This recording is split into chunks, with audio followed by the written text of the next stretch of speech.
Arkadaşlar pizza pişireceğiz. Pizza pişirecek. Geçin. Pizza neden pişireceksin? Hamirden. Xəmirdən. Sonra ne? Bu nedir? Bunun Ha, sosiska. şaşışka arkadaşlar. Bu nedir? Bu pandor, bu da acı biber. Şirin biber. Şirin biber. Şirin biber. Geçin.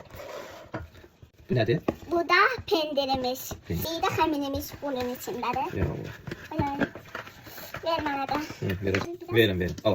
Все. İyi. Belə yay onu. Ez. Belə elə. Ay sağ ol. Geçin. Bir tane de böyle. Bir tane de böyle. Все, yay. Yay.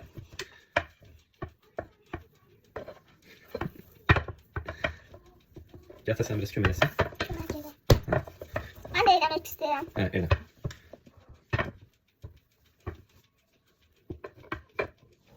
İndi sosumuzu edirik. Yay. İçine de yay. Koydun indi yay qaşıqla. Yay. Ay sağ ol. Biraz da sen kömələsin də. Ben de elə bildim. Ha, sen de yapmışsın, bilirik, sen de yapmışsın. Ha, все. Al indi. Ben bunu koyayım, sen de yay. Все, yay. Elə.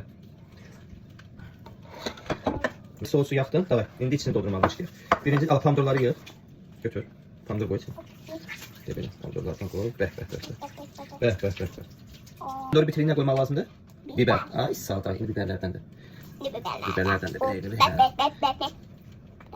Ön tərəfə gəl biraz. Ay sağ ol. Ha. Çok güzel biberler.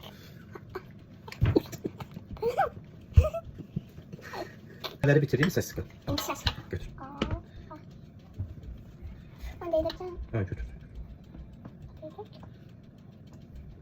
Bunlar da hazır. İndi pendir. Pendir. Oha. Götür. Tamam tamam. Eğlenceli.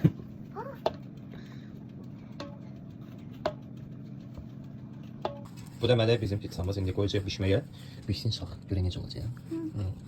Bu da Mələk xanımın əl işi. Mələk xanım çox qəşəng çıxdı. Ne demək istəyərdin? Abone olmayı, like atmayı unutmayın. Ay, yaxşı. Hoşça kalın Üstüne koy. arkadaşlar.